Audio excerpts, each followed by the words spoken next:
smudge-proof. It's Late Night with David Letterman. Tonight, actor Ralph Macchio, musical group The Williams Brothers, and Olympic gold medal speed skater Bonnie Blair, plus Paul Schaefer and the world's most dangerous band. And now, a man who could care less if he wanted to, David Letterman.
Thank you very much. Welcome to the program, and I'm gonna begin tonight's show with some good news.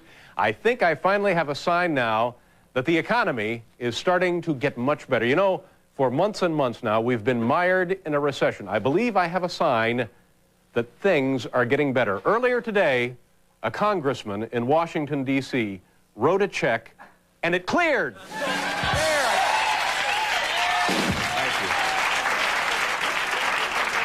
I knew that would cheer you up. Thank you. This is fascinating. Yesterday, Bill Clinton, of course, scored 2 big wins, one in Illinois and also in Michigan. Political experts now believe that if Bill Clinton actually spends as much time on solving the problems of this country as he does fixing his hair, he could be an excellent, excellent president. They think this may be...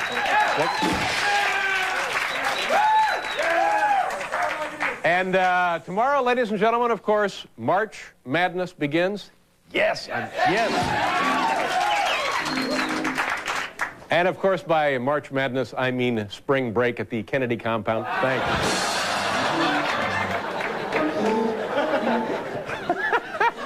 Wacky musical sound effects. You can't beat them. That's the stuff. Folks, you couldn't have selected a better program to dial up here for you tonight. We have, oh my gosh, from my cousin Vinny, Ralph Macchio. It's the Karate Kid. But he's all grown up now. That's right.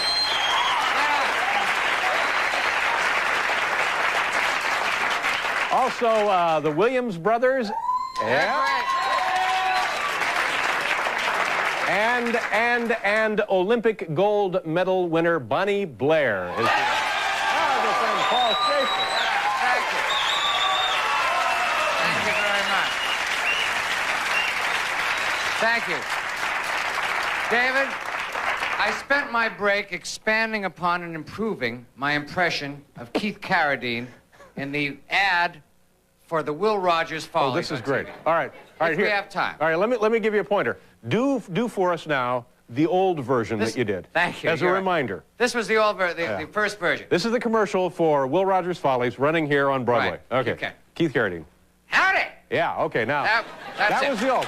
Yeah. And that would have been plenty. That was so entertaining. Thank but you so much. You've improved it. I've improved it. This is it now. It needs a few props. Oh, props. Okay, here we go. Yeah.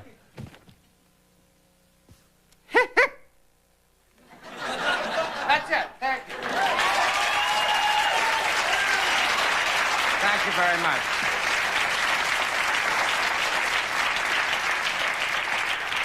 Paul is under the impression he's auditioning for Hee Haw here every night. Well, I expanded upon it. Do you ever take a vacation and take some photos? Once in a while, yeah. What do you have there? I was on vacation last week, as you mentioned you were, and I took my camera with me, and I clicked off a few snaps, and I want to show you a couple of them. There was a beautiful, well, I'll just show you what this is. Oh, man, this is great. Yeah. And maybe some music, too. Okay. All right, here. I was lucky enough just to get a few of these. Okay, look at that. Here we go. All right, do you see that right in there? Okay, look at that beautiful.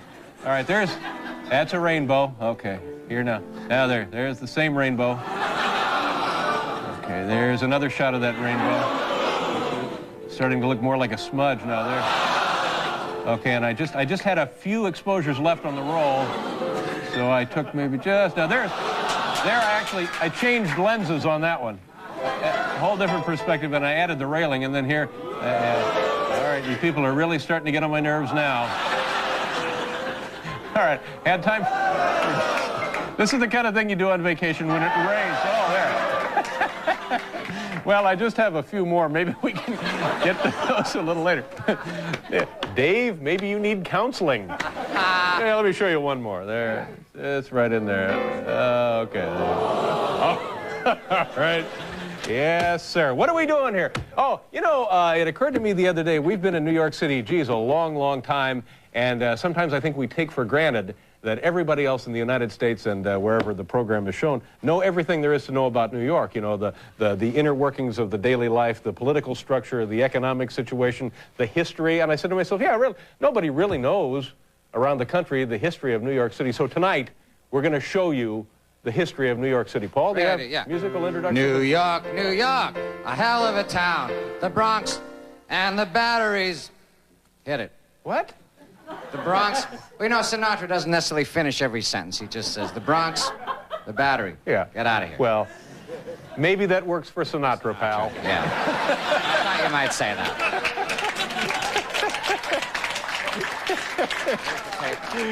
Just one more rainbow for you. Gentlemen, I think it makes everybody feel good. Hey. Okay, let's get on with our history now of New York City. 1 million BC. Tyrannosaurus bludgeons Brontosaurus in what will eventually become Midtown. 1000 AD. Local Indians coined name Manhattan, meaning island of many potholes. 1000 AD. 1615, Dutch settler gives newly arrived colonist wagon ride into town, charges him twice as much as usual. The audience hooting approval. 1657 to present, sanitation workers on strike.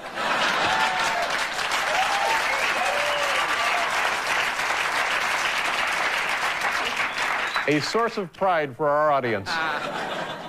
1692, first batch of pretzels is baked for vendors.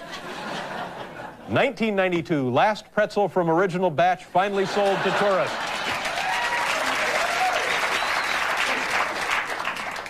1698, Cats opens at the Winter Garden Theater. 1698. Since the time of the Pilgrims, Cats has been operating over there. Yeah, and doing pretty good business. That's a long run. Thank God for those theater parties.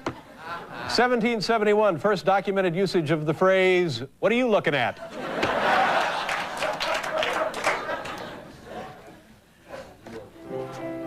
Oh, here's a very nice one. I didn't see this one before. This is a beauty. Look at that. Oh, I'm glad I don't live with you folks. 1789, George Washington is inaugurated in New York as nation's first president. Well, there you go. 1991, Dan Quayle is inaugurated into New York branch of Tony the Tiger's Balanced Breakfast Club. 1837, 25th Gap opens in Midtown. There's it. 1839, baseball invented by Abner Doubleday. 1840, angry New York fans start chanting, "Doubleday sucks." I'm glad I wasn't alive then. Yeah, I know what you mean. 1885, first 3,000 immigrants arrive at Ellis Island. Customs officials simplifies all their names to just Chip. This is like those rainbow pictures. They go on and on. 1942, New York Rangers win Stanley Cup and make brazen promise to win it again before the turn of the century. 1955, New York City Police Department replaced with honor system. 1970, for approximately 45 minutes, a payphone works. 1973, Board of Tourism introduces new "I Love New York" slogan, replacing the less effective "You and your whole lousy family can go screw yourselves."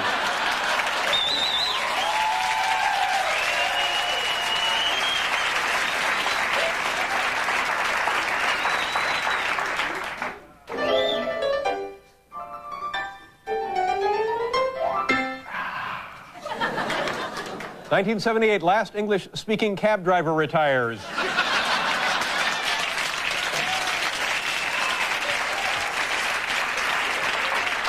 I know that guy. He brought me in from LaGuardia one night.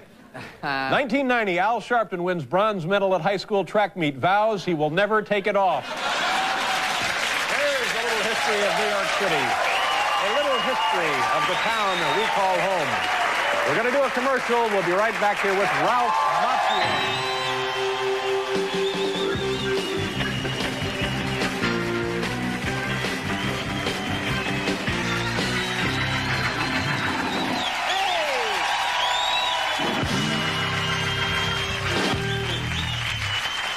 You know, the sad thing about these rainbow pictures, I only really got through about a third of them. I must have a half a pound of rainbow photos. I know what you mean. Now, here's one that's kind of nice. We have this one. Look, there's a double rainbow that started to form.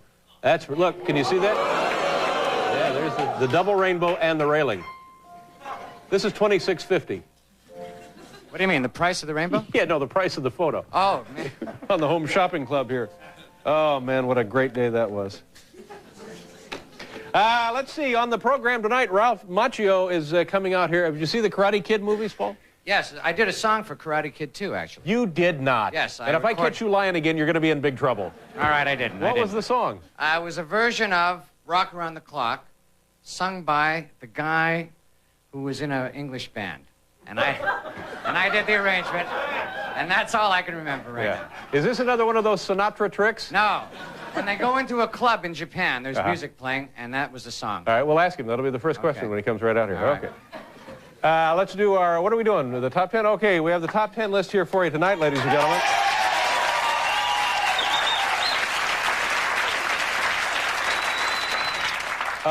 Did you hear about this, Paul? The top 10 reasons the royal marriage has failed. Oh, I heard. I'm shocked about it. Prince Andrew, and the Duchess, what's her name? Duchess of York. Sandy. So, what's her name? Sarah Fergie. Ferguson. What's her name? Fergie. Fergie. But Sarah what's her first Ferguson. name? Sarah? Yeah. Isn't it? I don't know. Sarah Ferguson. All right. Top 10 reasons the royal marriage now has failed. Reports are that the kids are separating. Been married about 5 years. I'm shocked. All right. Top 10 reasons now the royal marriage has failed. Number 10, couldn't agree on setting for Craftmatic adjustable bed. Number 9, his super strict rule of no talking during Benny Hill. Number 8, he got tired of always asking, so are you king yet or what? Number 7, financial strain from dropping sales of their Royal Crown Cola. Number 6, she thought she was marrying the guy who sang Raspberry Beret. Number 5, Andrew got hooked on phonics. Boy, you hate to hear something like that. Number 4, London Bridge kept falling down, if you know what I mean. Number 3,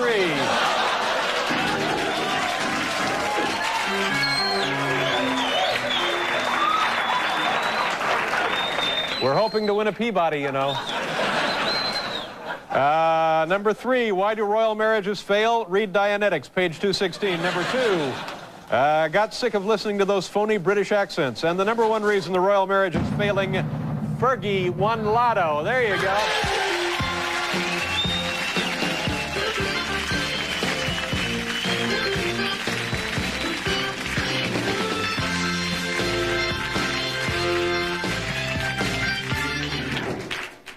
See a rainbow? I got 18 rolls of film. I ain't leaving till it goes away. Man, I ain't taking no rainbow ride. Yeah, good. Whatever that means. Hey, you know, last night we had a musical theme for the show. Let's come up with one tonight. Last night it was all about cars and transportation and driving. Do you have one? No, I don't have one. You're the musical director. Yeah, I guess I am. Oh, you guess. I still am. Okay. Well, the first one was Come On Up by the Rascals. All right, you think about this. Okay, while I bring out our... Yeah, there you go. Our first guest played the title role in the blockbuster Karate Kid films, and he has a brand new movie out which is also doing very, very well, entitled My Cousin Vinny, and it opened on Friday. Ladies and gentlemen, here's Ralph Macchio. Ralph!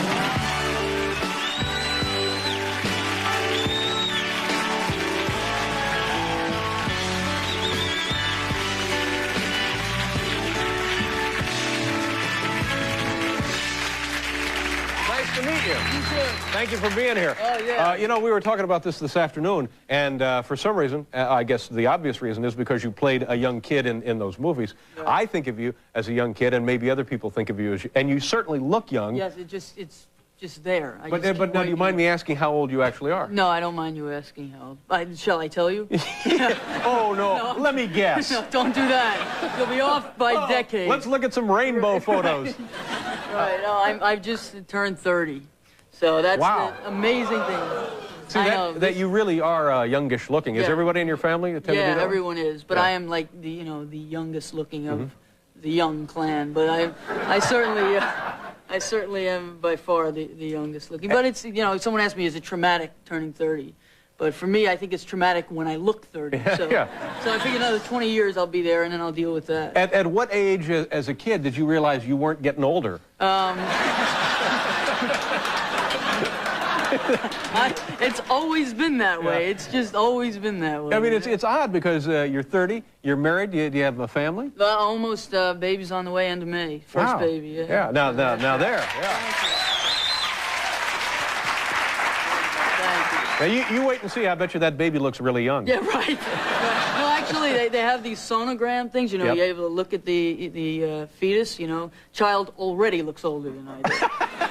Or more muscle tone than I've ever had already. It's like 7 months. But now, but for an actor, of course, when you're a kid playing kid parts, it doesn't make much difference. Right. And you were, how old was the kid in Karate Kid? How old was the character? 16. He was 16 for 8 years. I said, please make him graduate. They're like, no. And what's the oldest you were when you were playing 16? I get the last film, the Karate Kid 3, was did in '88. So it's well, you want to continue to harp on this? Yes, it's still. I'm fascinated by this. It's just it's like a phenomenon. I'm due back at the museum in a half an hour.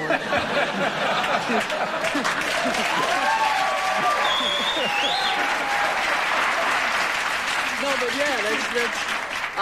that's. Guess my age. How old do you think I am? I'm not going near that with the 10. What do you think? 27, 28. 27, 28. No, right. I'm 44, right. and I'm beginning to look like Buddy Ebsen's older brother. That's because of the tan.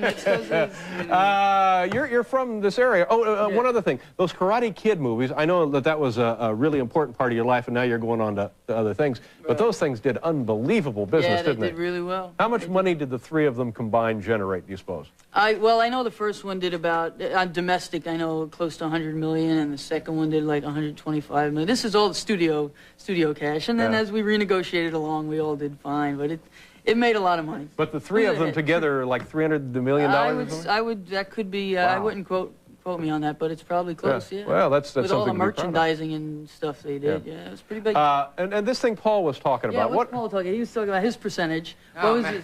Remember in Karate Kid 2 when you went into a the club? dancing thing, the rock around the clock? Yeah, rock around the clock, and it was Paul Rogers from Free who sang it, and I recorded it. That's great. So you and I really worked together. Yes, and I can't wait to do it again. Yeah, me too. Thanks, man. That's great. Yeah. Now, you're from this area, from Long Island? Right. Born and reared out there? Born and raised, Long Island, still there. It's like reality. LA's too much like, summer camp. Really? You didn't care for your time in Los Angeles? I mean, I don't mind my time in Los Angeles when I'm working. When you're not working, the town is kind of dark, I think. And sort of to raise a family out there isn't, it's just too much the business all the time, I need like the Mets and the Islanders and, Yeah.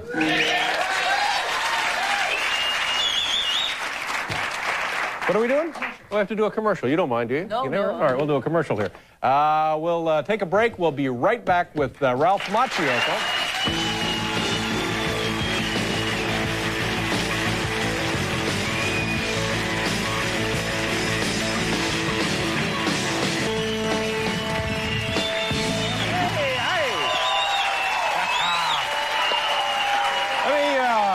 Tell you who's on the program. Ralph Macchio obviously is here. The Williams brothers will be out a little bit later. And Olympic gold medalist Bonnie Blair. She won 2 gold medals in Albertville in the speed skating. And how many did she win in '88 in Calgary? So she's won a total of 3 gold medals? 4? Oh, here we go through this again. Am I getting medals now or time cues? Oh, she's won more medals than anybody in the history of the Olympics. And everybody here tonight gets their own rainbow picture.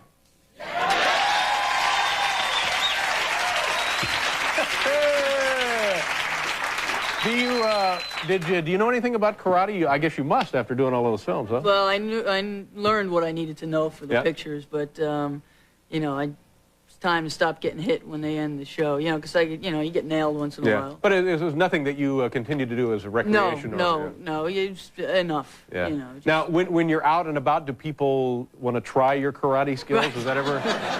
Actually, it's not real. I was expecting this whole thing where it was going to challenge me, but no, more often people want to know where Pat Morita is. That's the thing. You know, that's what I wanted to know. Yeah, that's what I wanted. Where the hell is Pat Morita, for God's sake? Hey, Ralph, how are you? Good to see you. Where's Pat Morita? Yeah, call the Friars Club, Marty, find out where he is, right? We'll put a tracer on Pat Morita. They think we should be living together. So they have well, that's what I thought. Yeah, well, it's wrong. Now let's talk about this, the new movie. What I've seen of it looks very funny, and it's doing great business. This is, tell us about the film. It's called My Cousin Vinny, and Joe Pesci stars in it, and he plays my cousin Vinny. And me and my friend are driving from NYU across to UCLA. We take the southern route, and we get busted for murder. I do. We're wrongly accused of, and we don't know what the hell's going on, and we got to call the only lawyer we know. I know, and he's my cousin Vinny, the most, feeble, incompetent. It's just this he studied at Brooklyn Academy of Law, like a night course, and so it creates some very funny comedy. It's really a good. Now, was this the film that you shot partly in an actual working day-to-day prison? Prison, right. Now, is that a good idea, do you think? Well, I think as long as everyone would stayed in their cages, it was fine. We were. They said don't talk to the inmates and stay away and everything, and because these are murderers and whatever, and then they say, oh, Ralph, I loved your films, The Karate Kid, The Outsider, is terrific. You're my favorite actor. I'm like, let him out of the cage. How bad could he be? Is that a good thing to be doing for you as an actor and for the inmates? I mean, for the inmates, yeah, sure. It gave them a lot of, they listen. It broke up the day for them. I guess so. They had something to do, So. Yeah, but the sad part about it, when the film is released, they won't be able to go see it. That's true. That's true. Let's take a look now at some of this film. This is a very funny scene. I think this is right. This is probably. I think this is the scene where we're meeting. You're going to hire your uncle. Yeah, my cousin. Your cousin. Actually. I'm sorry. Yeah. And we're questioning him as we're up on this murder charge in the Deep South. All right. So we're going to see you, Joe Pesci, and Mitchell Whitfield is the other actor. Here we go. My Cousin Vinny, kids. Watch closely. My Cousin Vinny. My Cousin Vinny, yeah. Looks very funny. Yeah, congratulations on the new movie, and good luck with the new baby, and nice meeting you, Ralph. Thanks for being here. Ralph Macchio, kids. We'll be right back.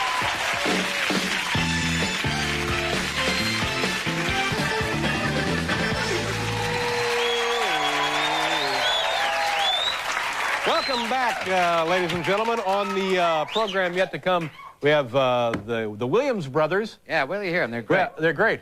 We were talking about the Williams brothers in the makeup room, and cue-card boy Marty said, gee, I wonder if they know Nelson. We all laughed and laughed. It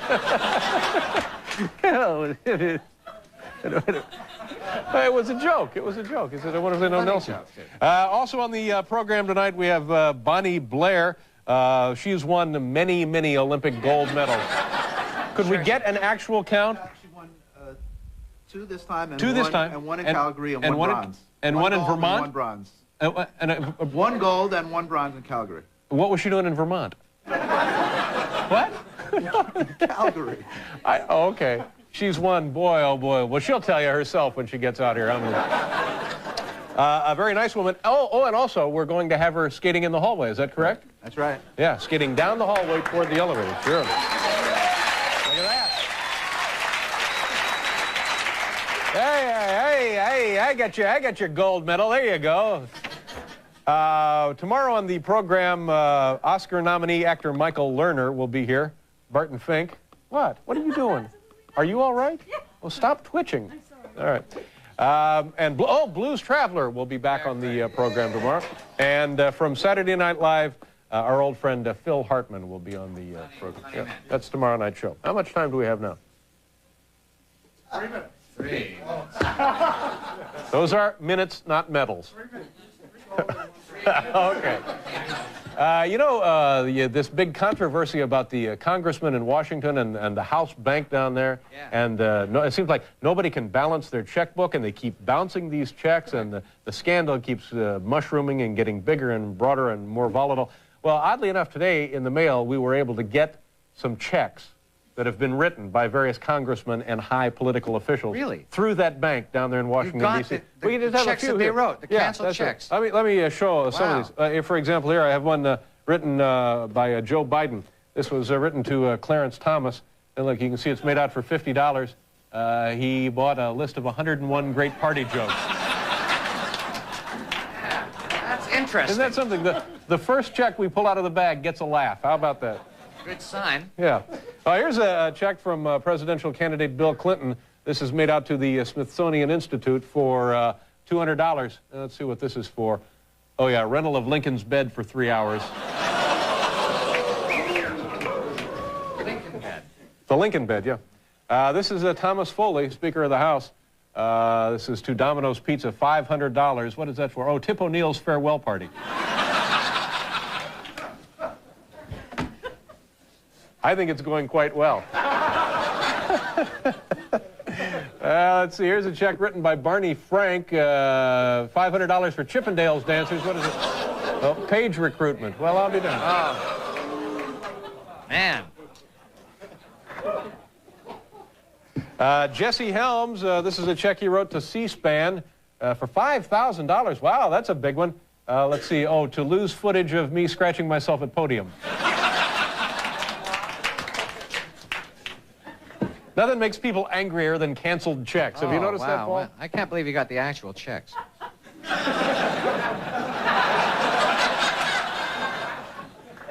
John Sununu, he did some business down there in the bank. He wrote a check for $39.95 to Suzanne Summers. Got him a thigh master.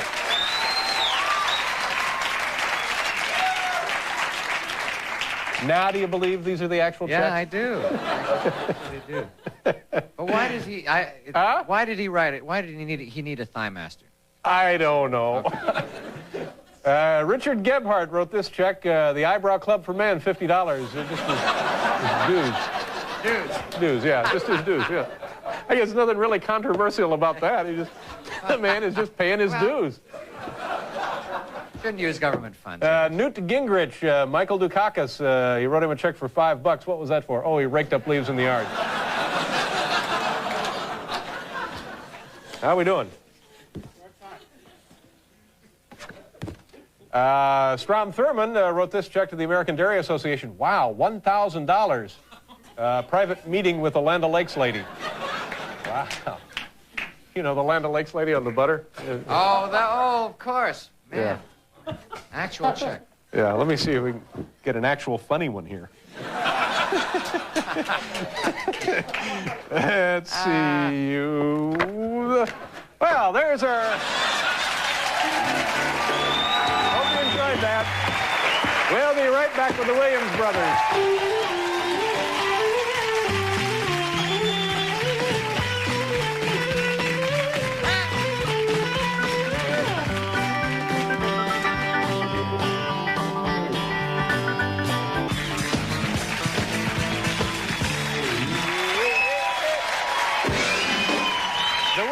Brothers.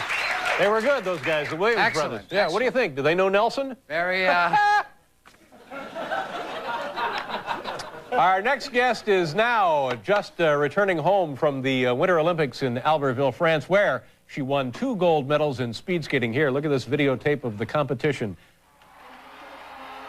This, to me, is just almost unfathomable. Ladies and gentlemen, please welcome 3-time gold medalist Bonnie Blair. Bonnie! Nice to see you. Come on up here. How you doing?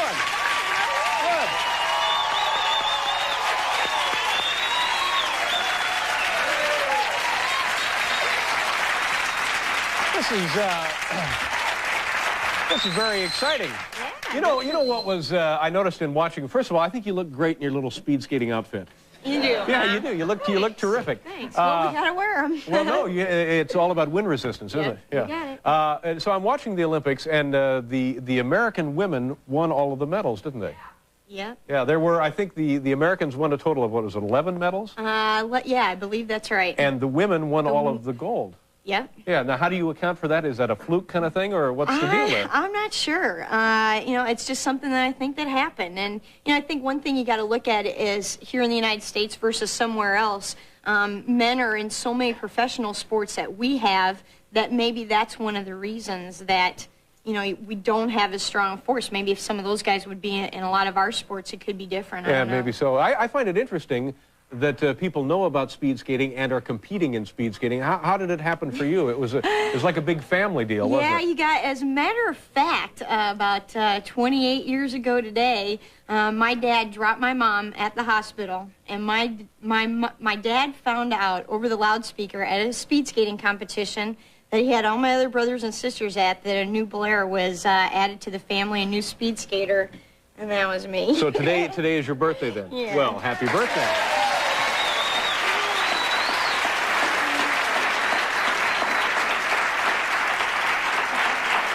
This is beautiful. We had Donna Weinbrecht on, who also won a gold medal in freestyle skiing, I believe. And, you know, these are filled with chocolate. Have you opened it up yet? It's a high-quality chocolate. Oh, yeah, the very best.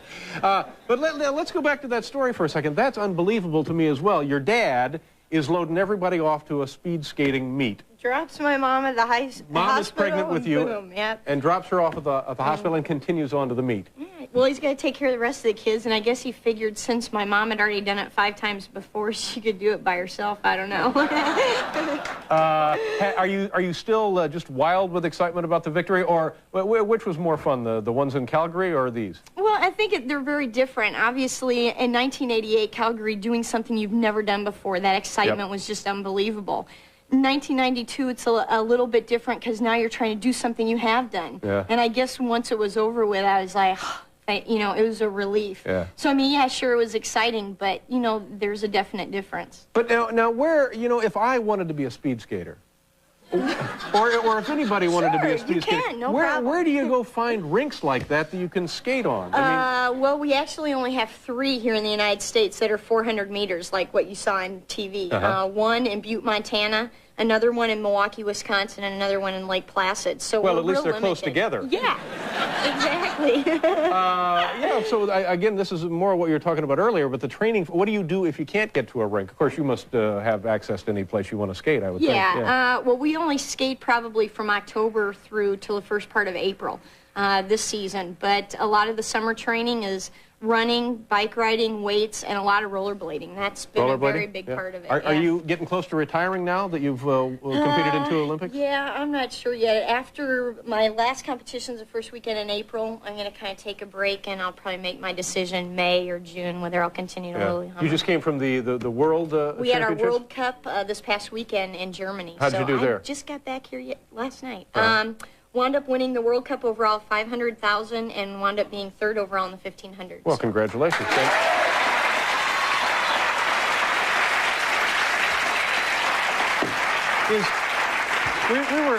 We were talking about this when the skier was on, Donna, and what is more important to you as an athlete, the Olympics or the World Cup competitions? Well, I think because the Olympics is so important to America, and that's what they always see, that in a sense that's what it is. You know, you have this build-up for 4 years. So in a sense that is pretty important, but every year we have World Championships and World Cups, so we're competing all the time against all the same people that are in the Olympics. You got to talk to the Vice President after you won your first medal, right? Yeah. You were at a big party. Yeah, I was actually with my family for a little while, about an hour after my 500, and I had other races, so I had to leave, but I got a call right as I was leaving the restaurant. The Vice President's trying to get in touch with you, hurry up and get back to the village. So I, boom, went back.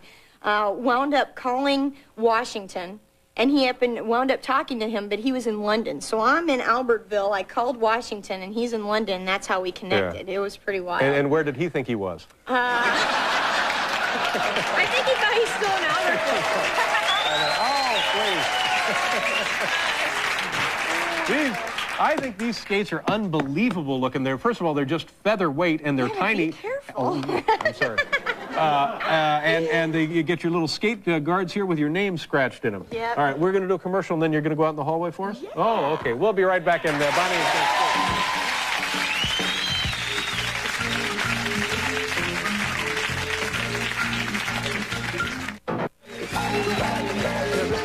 To do this. Now, this is, what is this stuff you're skating on, actually? I guess it's called synthetic ice. Actually, yeah, this is my first time. Space-age polymers. Oh, you've never skated on this before? No. Now, how would something like this compare to the surface you competed on in France? Well, actually, it wasn't far from it. We didn't have real good weather there, so it was pretty difficult. But, you know, a regular ice surface, you're going to get a lot of glide.